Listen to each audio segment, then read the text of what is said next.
And I started with a quote. The 1994 promise needs to be fulfilled for the millions of South Africans who are yet to taste the fruits of democracy.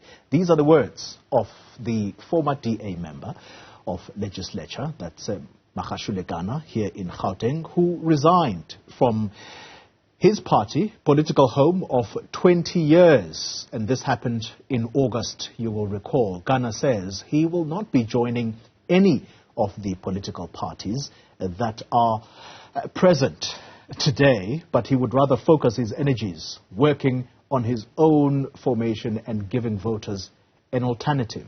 Now, Gana joins me in studio to chat about his decision to leave the Democratic Alliance. I know you may quibble about you starting your own formation. I'm going to fix that in a moment. But there's a saying in the ANC that when you leave that party, it's quite cold outside the ANC. How's life outside of the DA? Life is great. And good morning to you. Good morning to the newsfeed viewers. Life is great, but one is, there's always that responsibility that one has in terms of what next, what do we do? Because it's not enough to say, no, things are not working, things are not progressing well. We need to do something. And one has taken over that responsibility to say we have to build a political alternative. That, I mean, you were speaking to Msoto before he spoke to me. That will be on the ballot. I'm not talking about a pressure group or something like that. I'm talking about a political alternative that will be on the ballot. That will make sure, Xoli, and I say this, at the minimum, fulfill the 1994 promise. Yeah. Because, I walk the streets, I go to the village, I go to the townships, I go to the informal settlements.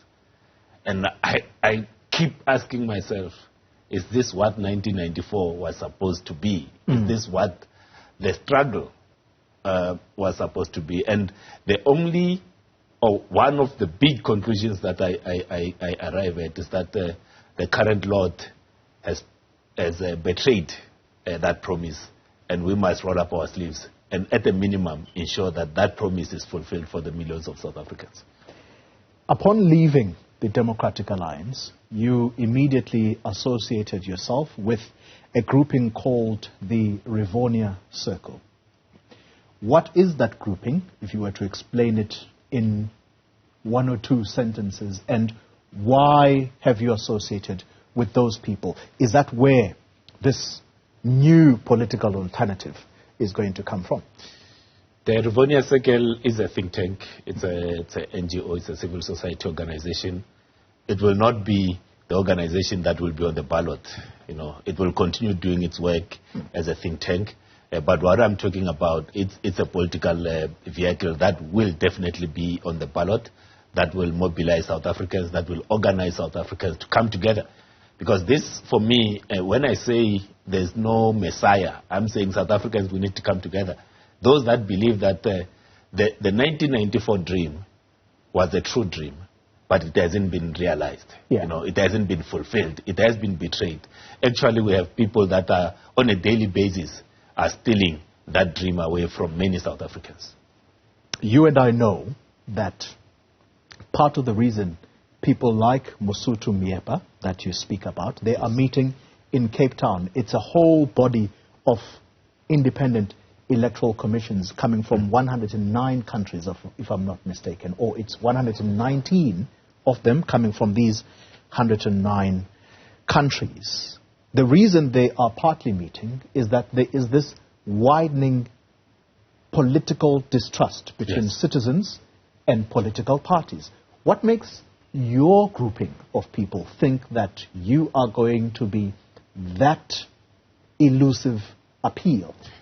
The important thing is to work with the communities where the people are, because many times we tend to think at the high level in terms of where we are ourselves, but not go down to where the people are, listen to them, make sure you get a proper mandate, not this thing that Ghana comes in, opens a laptop and says, all right, this is what is happening in South Africa. But the regular interactions with the people will be critical for us to be able to get that kind of buy-in, to be able to be a true representative of the people. Because at the end of the day, our democracy will only work when the people themselves are participating in it. And I'm on a daily basis reaching out to many people in communities to say, this is our country, let's work to make it a better country, not only for ourselves, but for the next generation as well. Two last quick questions. What's wrong with the political parties that are on offer now? And I ask you that question on the back of a former colleague of yours from the DA who has now joined forces with Action SA. It's quite a new party. Are you saying that there is something wrong even with that political formation, which is not even a year old? I said this. When all these current political formations were on the ballot last year, only 12 million people turned up to vote. 14 million registered voters did not go out to vote, saying that we don't feel represented by you. And when the people feel that they are not being represented, then our democracy will not work. And that, for me, says we need to create an alternative. And I must give an example of what just happened last week in our neighboring country, Lesotho, that a new formation, that when people were losing trust in the existing political parties, they did not rest on their laurels. There was a new formation that came. And 6 months old. 6 months old. And that formation is now leading, will lead the coalition in Lesotho. So it is possible, South Africa. And that's the message that I tell South Africans. People say, Ghana, you are too late. I said, you know what? In Lesotho, it's 6 months. Just up north in Zimbabwe, it was 6 weeks for the Triple C to be trusted by the people. And you have to do something good consistently over time. And then the people, if you are true to what you say, they are going to put their trust in you. Okay. So final question then. Yes. When do we see this political formation, and can you say on the record that they will, or you will be part of those that will be contesting for political power come 2024? Definitely we will be on the ballot. Soon enough, you'll know the name of the organization. When I leave here, I'm going to interact with South Africans to say, let's come together. And that's what I do on a daily basis. Other than running, because I need to keep fit, because the race to 2024 will require fit men and women who are ready to take South Africa out of the mess we find ourselves in, rescue it, but take it on the up. So on a daily basis, I meet with South Africans to say, it is in our hands, because no one is going to do it for us. And this time, Xoli, this time, we have to do it the hard way without the international goodwill. Because many countries that supported us going into 1994, they have their own issues today. So they will not come out to support us. It's in our hands as South Africans. We have to do it, not only for ourselves, but for the next generation. Makashule Gana, let me thank you very much for your time. He is part of the think tank. It's called the Rivonia Circle.